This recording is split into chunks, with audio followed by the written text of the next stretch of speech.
pagi, siang, sore, atau malam untuk teman-teman yang menyaksikan video ini.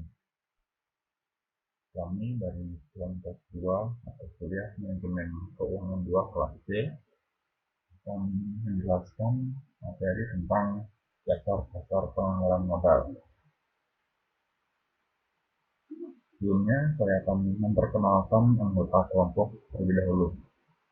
Yang pertama ada Rizky Kristiadi dengan NIM 192144091, Usia Setelita Etaba dengan NIM 192144096, Matias Hendra Saputra dengan NIM 192144097, Vincent Syahriani dengan NIM 192144005, Emmanuel Wahyu dengan NIM 192144008, dan Elizabeth Yesi Wulandari dengan NIM 192144120. Selanjutnya, saya akan membahas tentang materi yang pertama, yaitu istilah tentang penganggaran modal. Saham dan obligasi ada di pasar efek, dan investor memilih dari kumpulan yang tersedia. Sedangkan perusahaan menciptakan penganggaran modal dari proyek. Investor tidak memiliki pengaruh atas arus kas yang dihasilkan oleh investasi mereka. Sementara perusahaan memiliki pengaruh yang besar pada hasil proyek-proyeknya. Perusahaan biasanya mengelompokkan proyek-proyek dan melakukan analisis atas masing-masing proyek pada setiap kategori dengan satu, penggantian, kebutuhan untuk tetap melanjutkan operasi yang sedang berjalan. Salah satu kategori terdiri atas pengeluaran untuk mengganti peralatan yang sudah habis atau rusak yang dibutuhkan dalam memproduksi produk-produk yang akan menguntungkan. Yang kedua, penggantian pengurangan biaya. Pengeluaran untuk mengganti peralatan yang masih dapat diperbaiki tetapi sudah usang dan akibatnya akan menurunkan biaya. Yang ketiga, perluasan produk atau pasar yang sudah ada. Pengeluaran untuk meningkatkan output produk yang ada atau memperluas gerai atau fasilitas distribusi di pasar yang sedang dilayani. Yang keempat, perluasan produk atau pasar baru. Investasi hubungan dengan produk-produk atau wilayah geografis yang baru dan melibatkan keputusan strategis yang dapat mengubah sifat dasar usaha. Yang kelima, ada proyek keselamatan dan garis miring atau lingkungan hidup. Pengeluaran yang dibutuhkan agar sesuai dengan aturan keselamatan perintah, kesepakatan tenaga kerja, atau kebijakan asuransi. Yang terakhir ada merger, yaitu keadaan di mana perusahaan membeli perusahaan lain.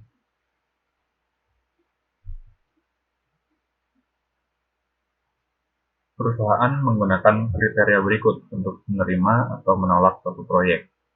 Yang pertama, net present value atau NPV. Kedua, internal rate of return atau IRR. Yang ketiga, modified internal rate of return atau MIRR. Yang keempat adalah regular payback atau pelunasan reguler. Dan yang terakhir ada discounted payback atau pelunasan yang didiskonto. Selanjutnya, net present value. NPV mengestimasikan seberapa besar suatu proyek berkontribusi terhadap kekayaan pemegang saham. Semakin besar NPV, semakin besar pula nilai tambah yang diberikan oleh proyek tersebut. Dan nilai tambah berarti harga saham juga semakin tinggi. Adapun persamaan NPV adalah sebagai berikut. Sigma, di mana CF T per dalam kurung 1 ditambah R pangkat T, di mana T sama dengan 0 sampai ke N. Atau bisa diubah menjadi rumus yang di atasnya ini. CF0 ditambah CF1 per dalam kurung 1 plus R pangkat 1 ditambah CF2 per dalam kurung 1 ditambah R pangkat 2 sampai ke N, di mana CF merupakan perkiraan arus kas pada waktu ke T, R merupakan biaya modal proyek atau VATC, dan N merupakan umur proyek tersebut. Sifat NPV ini ada dua, yaitu independen. Proyek yang arus kasnya saling independen satu sama lain, maksudnya adalah apabila NPV lebih dari 0, maka proyek akan diterima.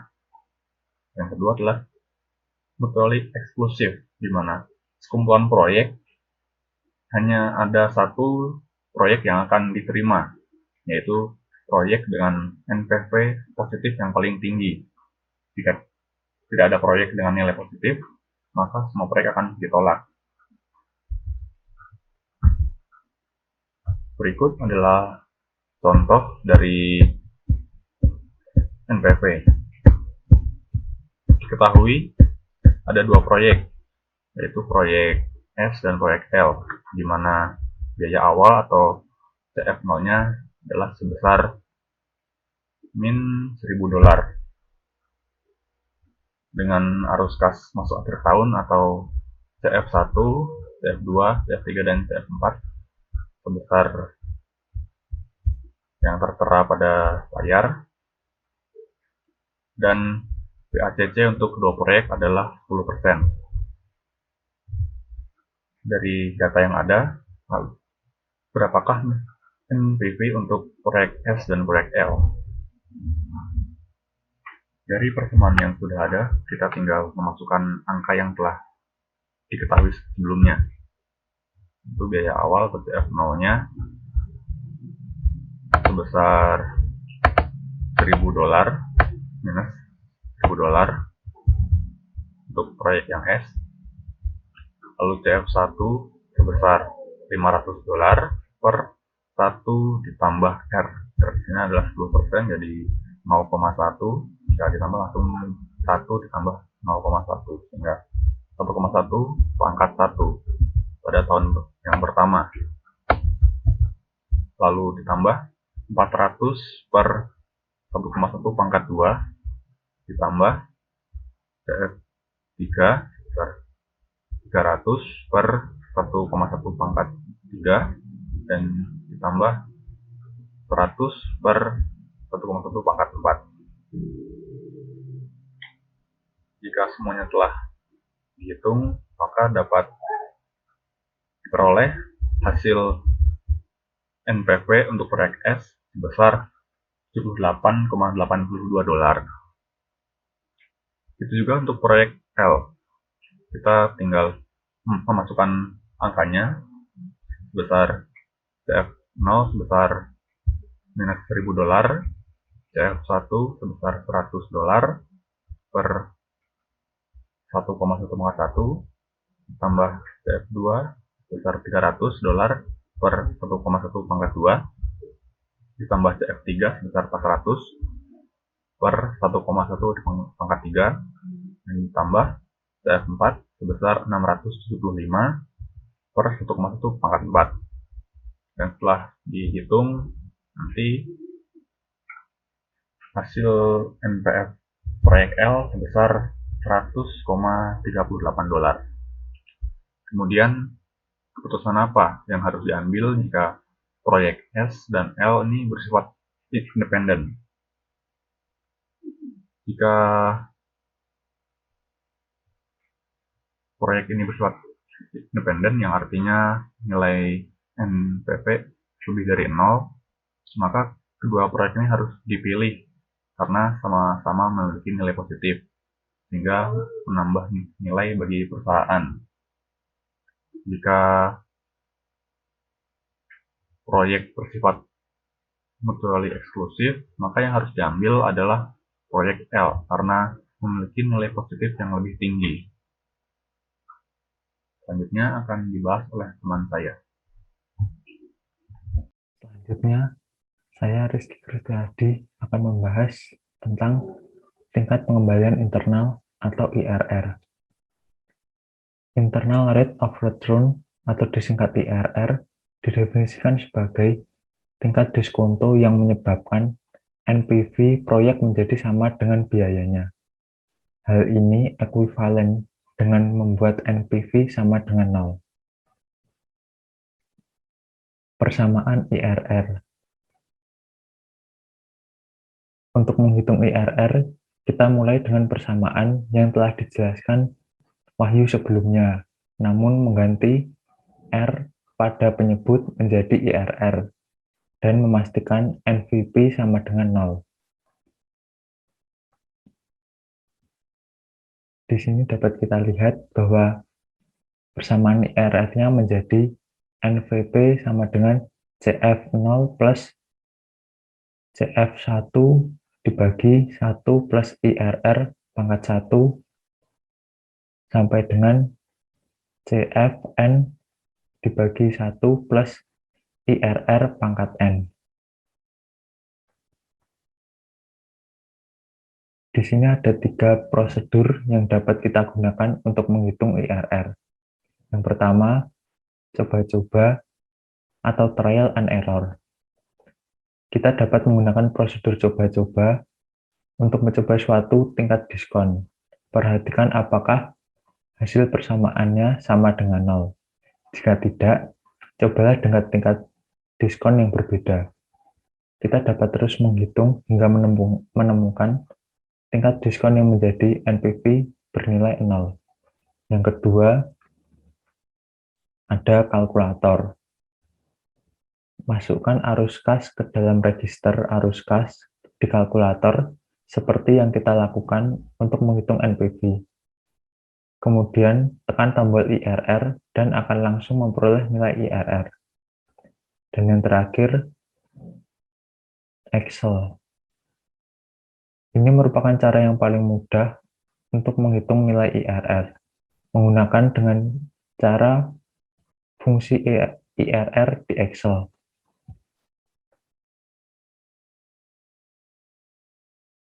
Selanjutnya, contoh menghitung IRR. Di sini kita harus mencari nilai R-nya terlebih dahulu. Di sini saya menggunakan prosedur menggunakan Excel. Dapat dilihat bahwa nilai R yaitu 14,489 itu bisa didapatkan dengan menggunakan rumus IRR, yaitu IRR C5 sampai C9 itu proyek S-nya, dan C3 itu nilai BACC-nya. Maka akan didapat 14,489%. Selanjutnya, kita masukkan nilai 14,489% tersebut ke dalam rumus. Menjadi 500 dibagi 1 plus 14,489% pangkat 1 akan mendapatkan hasil 436,72. Dan itu berlaku selanjutnya. Jumlah semuanya mendapatkan jumlah 0. Pada tingkat diskon 14,489%, oleh karena NPV adalah 0, 14,489% merupakan nilai IRR.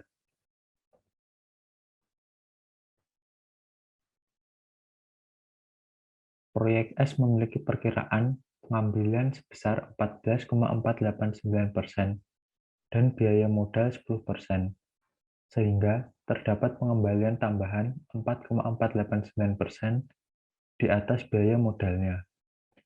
Maka selisih tersebut adalah tambahan pengembalian dalam arti bonus yang akan diterima oleh pemegang saham perusahaan dan menyebabkan kenaikan harga saham.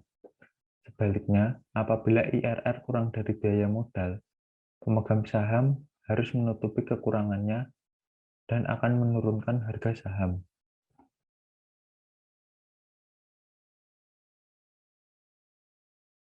Proyek harus diterima atau ditolak tergantung pada apakah NPV-nya sama dengan positif. Namun, IRR terkadang digunakan untuk menilai proyek-proyek dan membuat keputusan penganggaran modal. Ketika ini telah dilakukan, berikut adalah aturan keputusannya. Yang pertama, proyek yang independen.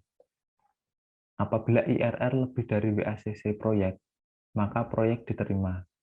Jika IRR lebih kecil dari WACC, proyek ditolak.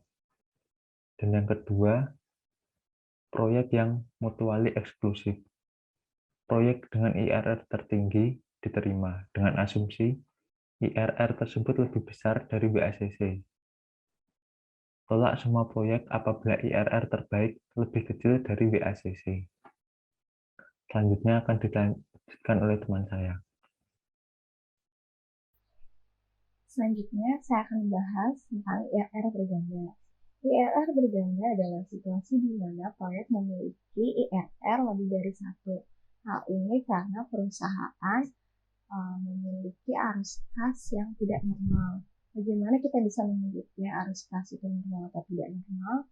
Ini ada di tulisan di gambar yang normal dan tidak normal ini. Nah, agar tidak bingung, maka kita langsung saja ke ilustrasi. Di sini ada ilustrasi arus kas bersih yang diharapkan. Di tahun ke-0, perusahaan mengeluarkan uang sebesar $1,6, yang artinya arus kas keluar. Lalu di akhir tahun ke-1, itu perusahaan mendapatkan uang sebesar $10, atau bisa disebut juga arus kas masuk. Nah, yang terakhir adalah akhir tahun kedua, perusahaan kembali mengeluarkan uang sebesar $10 atau arus kas keluar. Nah, mengapa ilustrasi tersebut dikatakan arus kas tidak normal? Karena pada di tahun ke-6 itu ada arus kas keluar, di tahun pertama ada arus kas masuk, dan di akhir tahun kedua itu ada lagi arus kas keluar. Nah, arus kas keluar itu boleh terjadi lebih dari satu kali, namun secara urut dan runtut gitu. Jadi tidak boleh selang-seling antara arus kas keluar dengan arus kas masuk, terus arus kas keluar lagi. Itu tidak boleh. Selanjutnya akan dijelaskan oleh teman saya. Selanjutnya, saya akan menjelaskan mengenai asumsi-asumsi tingkat reinvestasi. Yang pertama, penghitungan NPV didasari bahwa arus kas masuk dapat direinvestasi pada WACC yang disesuaikan oleh risiko proyek. Yang kedua, penghitungan IRR didasari oleh asumsi bahwa arus kas dapat direinvestasi pada IRR. Yang ketiga, asumsi yang dibangun ke IRR atau arus kas dapat direinvestasikan pada IRR memiliki kekurangan, yaitu apabila tingkat reinvestasi lebih kecil dari IRR, maka tingkat pengembalian atas investasi tersebut pasti lebih kecil daripada penghitungan IRR. Sehingga IRR sebagai pengukuran profitabilitas dapat menyesatkan. Nah, sedangkan asumsi yang dibangun ke NPV atau arus kas dapat direinvestasi pada WACC umumnya lebih tepat. Karena apabila suatu perusahaan memiliki akses yang baik terhadap pasar modal, maka perusahaan dapat mengumpulkan seluruh modal yang dibutuhkan pada tingkat bunga berjalan, misalnya 10%. Karena suatu perusahaan dapat memperoleh modal pada tingkat bunga 10%, maka perusahaan memiliki peluang reinvestasi dengan NPV positif.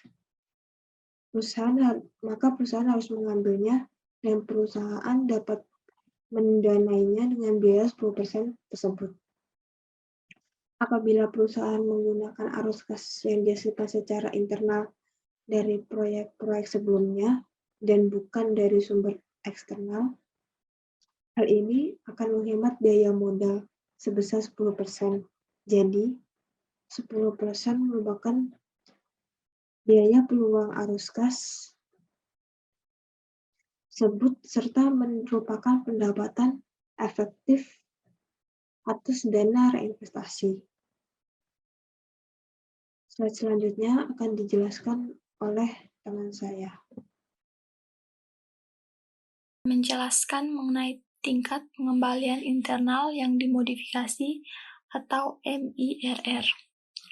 Tingkat pengembalian internal yang dimodifikasi atau MIRR adalah tingkat diskonto di mana nilai sekarang dari biaya suatu proyek akan sama dengan nilai akhirnya, di mana nilai akhir itu dihitung dari jumlah nilai-nilai arus kas masuk di masa depan yang dimajemukkan menggunakan biaya modal perusahaan. IRR itu didasarkan atas asumsi bahwa arus kas proyek tersebut diinvestasikan pada tingkat IRR. Nah, asumsi ini umumnya itu tidak tepat, dan hal ini menyebabkan IRR memperbesar pengembalian sebenarnya dari proyek tersebut. Nah, dapat kita lihat pada cara menghitung MIRR dengan menggunakan Excel yang terlampir pada gambar tersebut, di mana sigma T sama dengan 0 sampai N COFT per dalam kurung 1 tambah R tutup kurung pangkat T sama dengan sigma T sama dengan 0 sampai N CIF1 dikali T tambah R pangkat T kurung pangkat N, atau biaya PV sama dengan TV dibagi dalam kurung 1 tambah MIRR tutup kurung pangkat N. Selanjutnya, mengenai tingkat pengembalian yang dimodifikasi MIRR.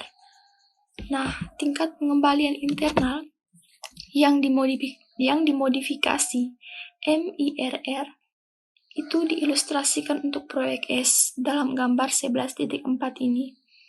Hal ini serupa dengan IRR reguler kecuali bahwa MIRR didasarkan oleh asumsi bahwa arus kas direinvestasikan pada WACC. Nah, perlu kita ketahui juga bahwa MIRR memiliki dua keunggulan signifikan dibandingkan IRR reguler. Sementara IRR reguler berasumsi bahwa arus kas dari setiap proyek direinvestasikan pada IRR direinvestasikan pada IRR. Nah, MIRR berasumsi bahwa arus kas direinvestasikan pada biaya modal atau beberapa tingkat eksplisit lain. Karena yang pertama itu reinvestasi pada IRR umumnya itu tidak tepat. MIRR biasanya indikator tidak mungkin terdapat lebih dari satu MIRR, serta dapat dibandingkan dengan biaya modal ketika kita memutuskan untuk menerima atau menolak proyek tersebut. Berikutnya, saya menjelaskan mengenai profil NPV. Profit nilai sekarang neto atau profil NPV itu adalah grafik yang menunjukkan hubungan antara NPV suatu proyek dengan biaya modal suatu perusahaan. Dan dapat kita lihat pada gambar 11.5 yang menyajikan profil nilai sekarang neto untuk proyek S. Nah, untuk membuat profil tersebut, kita menghitung proyek pada sejumlah tingkat diskon berbeda. Kemudian, kita memplot nilai-nilai tersebut untuk menciptakan suatu grafik. Nah, perlu kita perhatikan bahwa pada biaya modal, NPV hanyalah jumlah arus kas yang belum didiskonto. Nah, itu $1.300 kita kurangi dengan $1.000. Nah, hasilnya itu $300. Nah, nilai ini dapat dipetakan sebagai titik persilangan sumbu vertikal.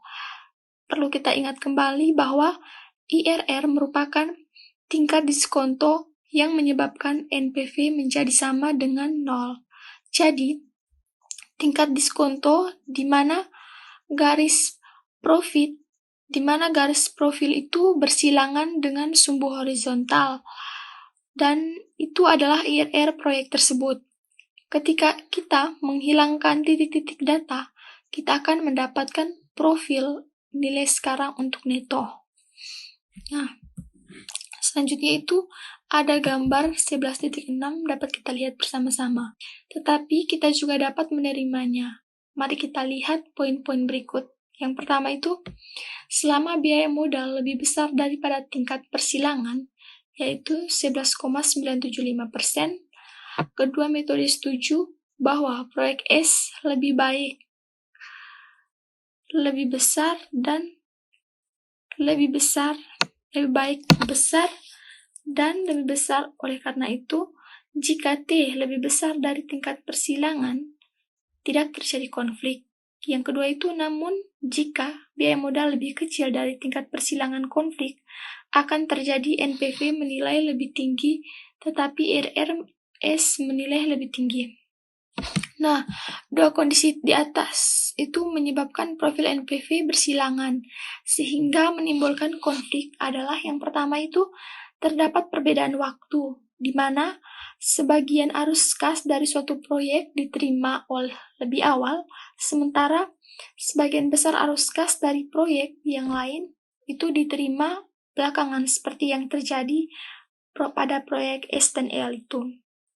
Nah, yang kedua itu terdapat perbedaan waktu atau suatu skala proyek di mana jumlah yang diinvestasikan ke dalam suatu proyek lebih besar dibandingkan yang lain.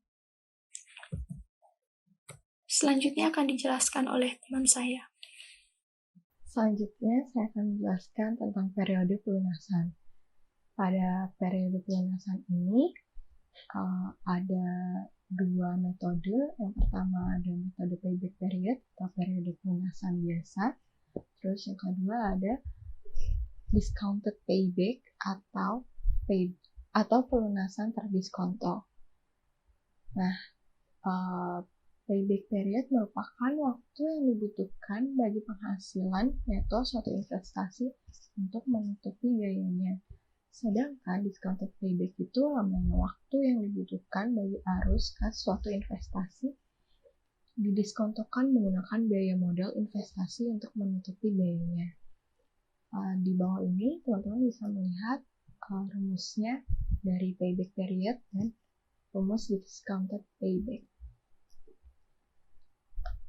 Kedua metode pelunasan ini masing-masing memiliki kelemahan. Kelemahan dari payback period itu ada 3. Yang pertama, payback period itu tidak mempertimbangkan semua arus kasnya. Jadi, arus kas setelah tahun pelunasan itu tidak dihitung berapapun nilainya. Lalu yang kedua, tidak memperhitungkan nilai uang sekarang, karena seluruh dana yang diterima pada tahun-tahun yang berbeda diberikan bobot yang sama.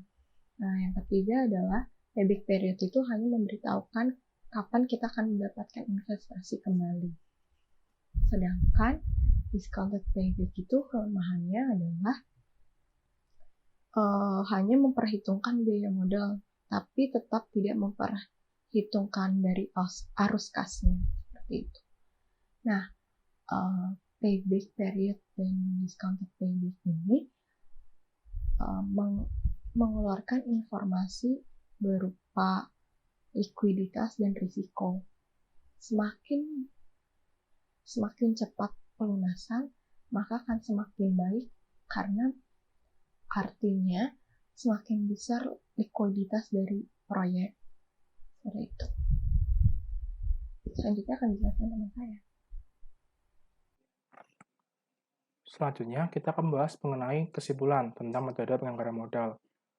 Nah, tadi telah kita pelajari bersama di slide sebelumnya bahwa penganggaran modal ini menggunakan 5 kriteria, yaitu ada NPV atau Net Present Value, ada IRR atau Internal Rate of Return, ada MIRR atau Modified Internal Rate of Return, ada Regular Payback atau pelunasan reguler, dan yang terakhir adalah Discounted Payback atau pelunasan yang terdiskonto. Nah, tentunya dari kelima kriteria tersebut, masing-masing memiliki kelemahan dan kekuatannya masing-masing. Untuk NPV sendiri itu, NPV merupakan kriteria yang terbaik, karena NPV ini memberikan bukan langsung nilai proyek yang ditambahkan kepada kekayaan pemegang saham. NPV ini digunakan untuk mengukur tingkat pengembalian atau kontribusi dari suatu proyek terhadap kekayaan pemegang saham. Lalu selanjutnya adalah IRR dan MIRR. IRR dan MIR ini juga mengukur profitabilitas yang dinyatakan sebagai tingkat persentase pengembalian yang berguna bagi para pengambil keputusan. Sama seperti NPV, IRR dan MIR ini juga digunakan untuk mengukur tingkat pengembalian dari suatu proyek. Namun bedanya untuk IRR dan MIRR ini lebih berfokus pada tingkat diskonto berapakah nilai NPV dari suatu proyek itu akan sama dengan nilai biaya yang diperlukan untuk proyek tersebut. Lalu selanjutnya adalah IRR yang dimodifikasi. Untuk IRR yang dimodifikasi ini memiliki seluruh sifat dari IRR. Tapi metode IRR yang dimodifikasi ini menggunakan asumsi tingkat reinvestasi yang lebih baik dan juga terhindar dari masalah tingkat pengembalian berganda. Sehingga bagi pengambil keputusan apabila ingin mengetahui tingkat pengembalian dari suatu proyek, kriteria MIRR ini lebih baik untuk digunakan bila dibandingkan IRR standar. Kemudian ada pelunasan dan pelunasan terdiskonto. Pelunasan dan pelunasan terdiskonto memberikan indikasi akan likuiditas dan risiko dari satu proyek. Pelunasan sendiri ada pelunasan yang sifatnya panjang dan sifatnya pendek. Untuk pelunasan yang sifatnya panjang ini menunjukkan dolar investasi yang diinvestasikan pada satu proyek itu akan terikat selama atau sepanjang tahun tersebut. Nah, hal ini menunjukkan bahwa proyek tersebut akan relatif tidak liquid dan malah memiliki risiko yang lebih besar bila dibandingkan dengan pelunasan yang sifatnya pendek. Selanjutnya kita akan membahas mengenai penggunaan kriteria keputusan dalam praktik. Nah, pada gambar tabel di sini ini menunjukkan hasil penelitian yang dilakukan pada sebelum tahun 1999 dan pada tahun 1999. Nah, dari penelitian tersebut itu tujuannya mengetahui dari kelima kriteria tersebut manakah yang lebih digunakan oleh perusahaan, atau dalam artian dari kelima kriteria ini mana sih yang menjadi kriteria utama bagi perusahaan. Nah, yang pertama bisa kita lihat dalam tabel ini bahwa sebelum tahun 1980 penggunaan NPV ini bisa dibilang tidak terlalu signifikan atau bahkan tidak digunakan sama sekali. Namun pada tahun 1999 bisa kita lihat bahwa penggunaan NPV ini naik sangat signifikan dari yang sebelumnya yang digunakan 15% naik menjadi 75% pada tahun 1999. Nah, yang kedua adalah mengenai penggunaan IRR.